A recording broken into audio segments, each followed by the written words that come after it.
Hai Tribuners, bersama saya Reka Rintavintoko. Nah, dalam kesempatan ini kita akan berbincang dengan seorang atlet MMA, yaitu Pak Angga, gitu. Kita akan berbincang bagaimana aktivitasnya selama ini dan sampai bagaimana dia menggeluti seni bela diri ini seperti apa. Nah, bersama kita saat ini sudah terhubung dengan Kak Angga. Mari kita sapa terlebih dahulu. Halo, Kak Angga. Halo, Ya, bagaimana sehat kabar? Mas? Ya, sehat. Bagaimana kabar Baik, dari baik. Kak Angga? Ya, Puji baik ya. Tuhan, baik Mas. Alhamdulillah ya. Bagus, ya siap-siap. Nah, kali ini kita akan membahas tentang keseharian dan bagaimana sih Kak Angga bisa sampai terjun ke seni bela diri ini, awal mulanya seperti apa. Nah, kita pertama-tama mungkin bisa diceritakan Mas, kan ini kan kondisi saat ini kan pandemi COVID ini Mas, pasti akan Ya, terbatas sekali, mungkin turnamen juga mungkin berhenti atau gimana. Nah, ini kegiatan Mas Angga ini atau selama pandemi ini apa yang dilakukan nih? Ada perubahan nggak dengan sebelumnya? perubahan ya pasti ada ya Mas. Karena kan corona ini apa-apa akses kita terbatas. Kayak tempat latihan pun jadi sepi. Otomatis kan teman latihan juga jadi berkurang. Ya menurut saya banyaklah keterbatasan saat ini karena corona ini. Berarti ini aktivitas cuma latihan-latihan sambil melatih juga ya Mas di sini? Iya sih.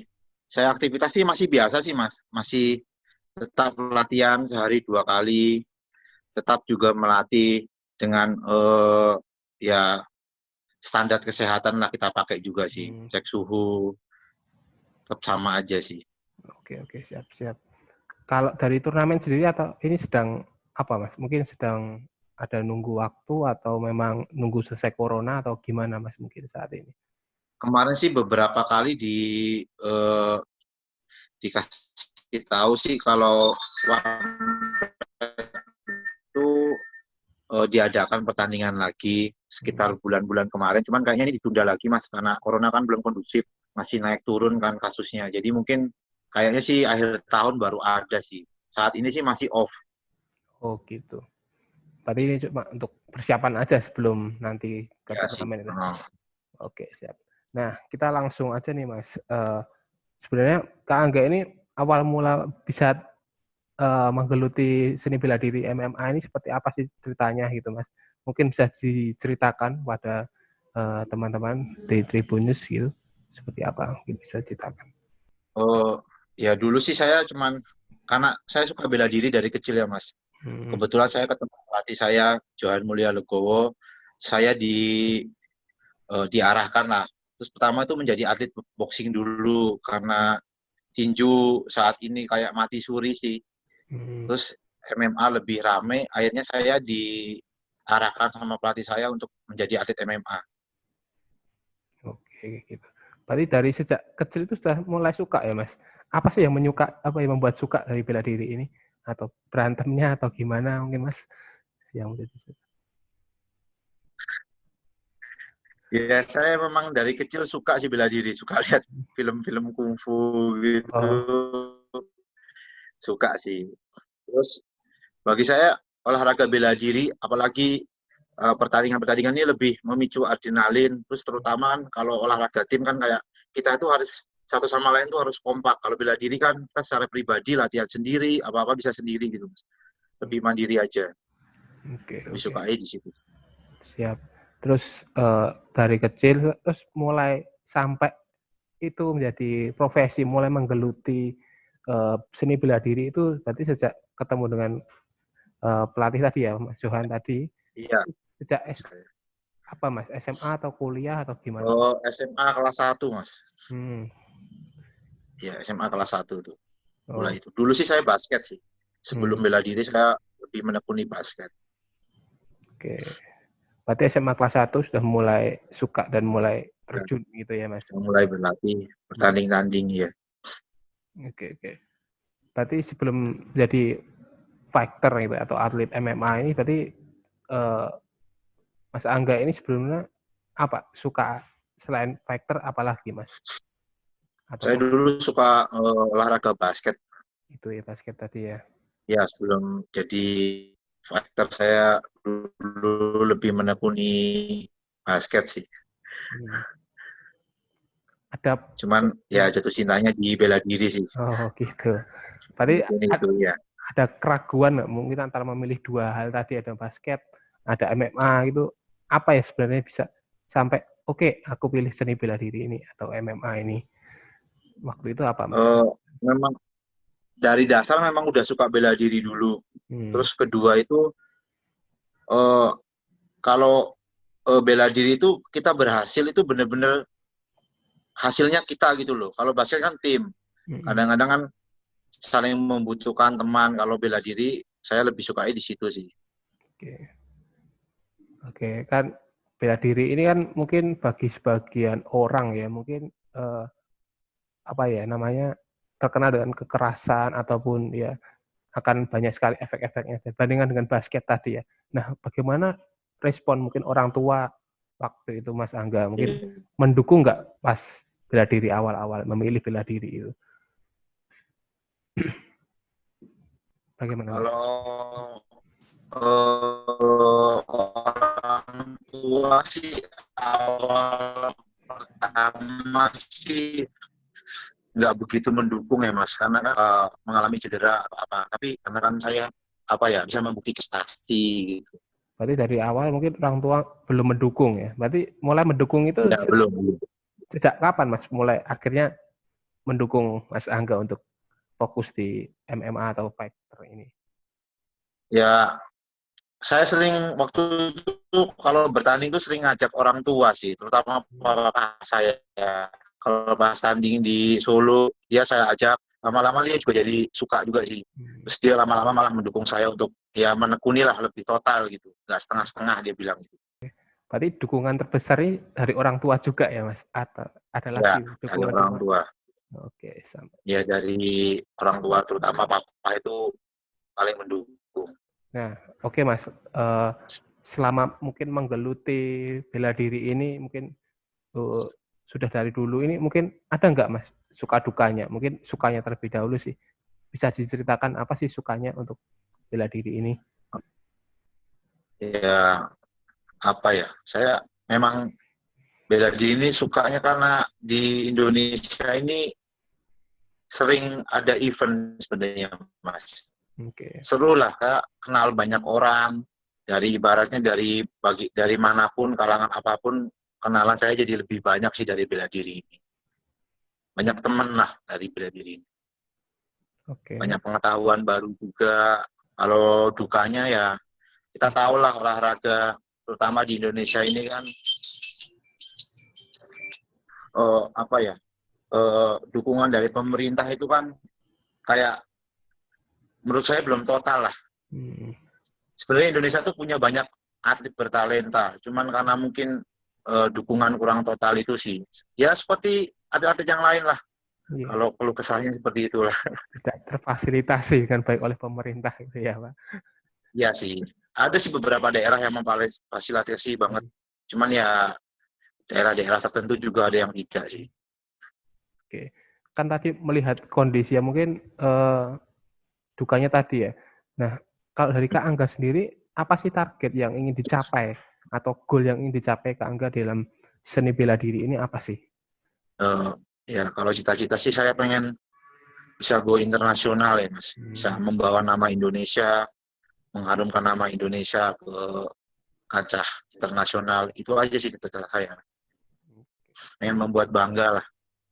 Kalau menurut Kak Angga sendiri tadi ingin menjadi go internasional, tadi mungkin keinginannya besar sekali untuk ahli di bidang bela diri ini. Kalau melihat kondisi di Indonesia sendiri ini Mas, kan mungkin apa ya? Mungkin pemerintah juga mungkin sulit juga untuk memfasilitasi atau ya memang ada keterbatasan sendiri dalam apa ya menunjang untuk atlet-atlet di Indonesia termasuk di atlet bela diri ini. Bagaimana sih pandangan dari Kak Angga sendiri melihat kondisi dunia atlet bela diri ini seperti apa? Oh ya dari itu makanya Mas kan saya melihat itu pemerintah tuh seperti kurang begitu mensupport sebenarnya. Jadi kembali ke kita masing-masing lah. Kita kan juga nggak bisa membebankan semua itu ke pemerintah. Iya. Semua itu kembali ke diri kita. Kalau kita mau berusaha dengan segala keterbatasan mungkin tetap bisa aja, Mas. Itu aja sih. Berarti dari atlet sendiri pun harus ya kreatif juga ya, Iya, mungkin benar. cari Iya, peluang gitu ya, Mas. iya, benar. Kita harus berusaha juga sendiri sih.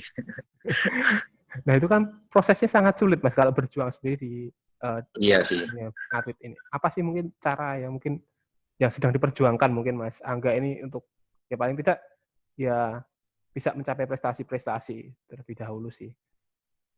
Kalau saya sih berharapnya semoga di Indonesia ini, terutama di bela diri MMA ya Mas ya, Ya. diadakan banyak event. Seperti One Pride kan itu bagus Mas. Apalagi kalau ada beberapa event-event yang lain. Jadi akhirnya atlet-atlet yang lain tuh ada wadah lah untuk menyalurkan hobi, mencari rezeki, mencari apa-apa. Jadi kalau banyak kejuaraan kan lebih banyak peluang lah menurut saya. Itu aja sih. Saat ini kan baru One Pride aja yang ada. Jadi keterbatasannya di situ aja sih. Oke, tadi Mas agak menyebut dengan One Pride ya Mas. Mungkin ada Ya. turnamen-turnamen sebelumnya ini, mungkin juga pernah diikuti oleh Mas Angga.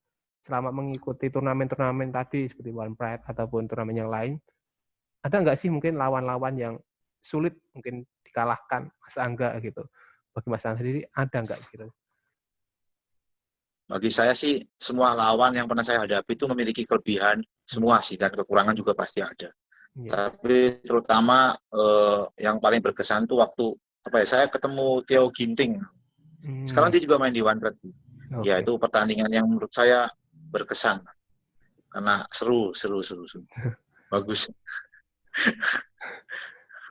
Kalau kemarin saya juga lihat di video itu lawan siapa? Jika Saragih ya Mas. Oh iya. Kalau itu juga termasuk berkesan atau mungkin jadi lawan yang sulit nggak sih Mas bagi Mas Angga sendiri? Tentulah berkesan banget lah kalau lawan JK itu. Kan kita tahu JK itu atlet yang hebat, kuat. Ngalahin dia juga termasuk sesuatu hal yang membanggakan buat saya. Okay. Susah lah untuk ngomong lah. Seru. Aduh dia. Oke. Berarti Mas Angga ini ketika bertarung atau mungkin ketika melawan seseorang ini apa yang sebenarnya ingin dicapai atau yang ingin didapat ketika dalam pengalaman bertarung ini? Apa biasanya, Mas? Ya pengalaman saya pokoknya kalau bertemu dengan lawan saya pasti selalu mengambil beberapa hal kayak karakter lawan itu kan buat menambah pengalaman saya kan, soalnya lawan yang saya hadapin berbeda-beda karakternya. Ya itu aja sih, jadi saya mendapatnya itu dari pengalaman. Setiap bertemu dengan orang pasti selalu mendapat pengalaman yang baru. Oke, siap.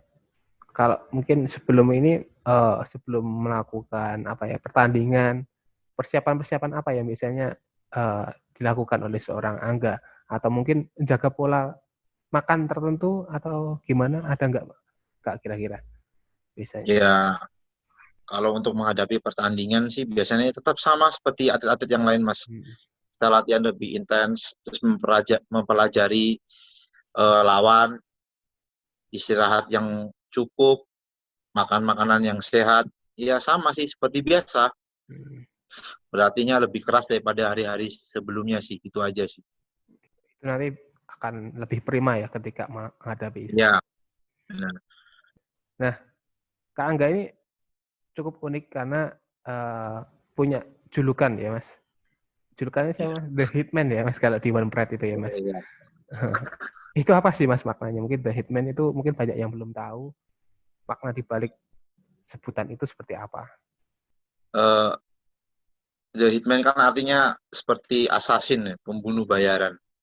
Jadi saya tuh pengen kayak saya datang ke sana bertanding selesai sudah gitu. Nggak banyak ngomong. Yang penting selesai jadi, tugasnya. Iya, saya datang bekerja bertanding selesai sudah, itu aja pulang. Dan menang. Iya, menang kalah sama aja Mas. Oh, Berarti Kak Angga berarti melihat menang kalah itu menjadi apa ya?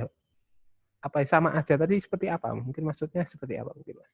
Ya, bagi saya sih pertandingan ini kan hanya permainan, Mas. Hmm. Menang menang atau kalah itu menurut saya itu hal yang wajar di sebuah pertandingan. Hampir semua juara dunia rata-rata pasti pernah mengalami kekalahan. Jadi kekalahan bagi saya itu hal yang wajar. Asal kita nggak patah semangat aja. Bisa bangkit dari kekalahan itu ya Mas, bisa. Oke. Nah, kalau berbicara tentang atlet-atlet mungkin fighter-fighter atau atlet-atlet MMA ini ada nggak yang mungkin sekarang ini diidolakan oleh Kak Angga? Mungkin di dunia terlebih dahulu siapa sih yang saat ini diidolakan dan nanti mungkin yang di dalam negeri itu siapa? Apa alasannya kira-kira Mas? Kalau saya di luar negeri itu saya mengidolakan pemain UFC namanya Steve Miocic. Oke. Saya nggak hanya mengidolakan permainannya aja, tapi prinsip hidupnya juga saya mengidolakan, Mas. Dia itu pemain yang menurut saya itu humble, tidak banyak bicara. Dia datang hanya bermain, selesai sudah pulang gitu. Kan kebanyakan sekarang itu atlet-atlet bela diri itu mungkin karena ingin entertain, mereka terlalu melebih-lebihkan. Saya tuh nggak begitu suka jadinya. Saya lebih suka atlet yang kayak gitu sih. Kalau yang di dalam negeri siapa Mas kira-kira Mas yang Ya idolakan? saya tetap mengidolakan pelatih saya, Johan Mulia Legowo. Bagi saya dia itu panutan buat saya sih. Tentang semangatnya berlatih, tidak menyerahnya dia itu selalu jadi dasar buat saya sih. Lalu untuk kedepannya. Berarti dari mengidolakan itu tidak hanya bagaimana dia hebat, tapi juga kehidupannya juga ya, Mas? Ya, terutama itu sih. Oke. Baik.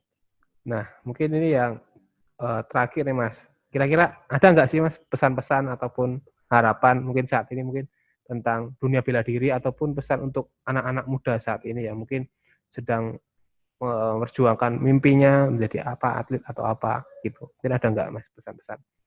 Kalau harapan saya untuk bela diri terutama MMA di Indonesia ini, saya berharap semoga MMA di Indonesia ini tambah berkembang. Banyak event dan anak-anak muda yang punya hobi sama seperti saya itu ada wadah, ada tempat untuk dia berkembang dan kalau bisa sampai mengharumkan nama bangsa. Karena olahraga menurut saya juga salah satu faktor penting juga untuk sebuah kebanggaan lah di sebuah negara, ya kan?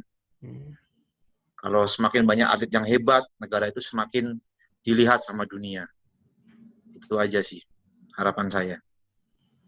Oke, kalau untuk anak-anak muda, Mas, mungkin ada nggak, Mas, pesan-pesannya? Kalau saya sih ngomong gini, apa aja ya, apa yang mereka tekunin. Kalau mereka suka, lakuin. Jangan takut berpikir, besok saya nggak bisa hidup dengan ini. Katakanlah ada orang yang suka bermusik, besok kamu bisa hidup nggak dengan musik gitu, atau dengan olahraga bisa nggak hidup. Semua itu nanti pasti ada jalannya. Asal kita itu total, tekun, nggak gampang menyerah itu pasti ada lah. Jadi jangan selalu berpikir jeleknya terus gitu loh. Berpikir itu adanya juga yang bagusnya gitu loh. Karena orang tua kan membendung semangat menahan anak muda untuk berkembang itu seperti itu ya. Karena ada anak yang dia tuh pengen melukis tapi karena orang tuanya bilang buat apa kamu hidup dari lukisan, nggak bisa. Itu kan sebenarnya belum tentu juga kan Mas. Bisa juga dia berkembang malah bagus ya. Itu aja sih harapan saya. Apa yang kamu mau lakuin lah selama itu positif. Jangan berpikir omongan orang lain. Itu aja sih. Oke, siap. Ya. Terima kasih Mas Angga waktunya untuk Ya, saling sama-sama. berbincang. Ya, mungkin bisa disambung lagi untuk kesempatan yang lain. Nah, untuk karirnya juga semakin sukses gitu Terima ya. kasih. Latihan juga sukses. Mas juga sehat selalu ya. Siap. Terima kasih Mas untuk waktunya juga. Tribuners jangan lupa untuk jaga kesehatan dengan memakai masker, dengan cuci tangan dan mengikuti protokol kesehatan. Juga jangan lupa nonton video-video Tribun Wo lainnya. Gitu. Sampai jumpa di video yang lainnya. Terima kasih sudah nonton. Jangan lupa like, subscribe, dan share ya.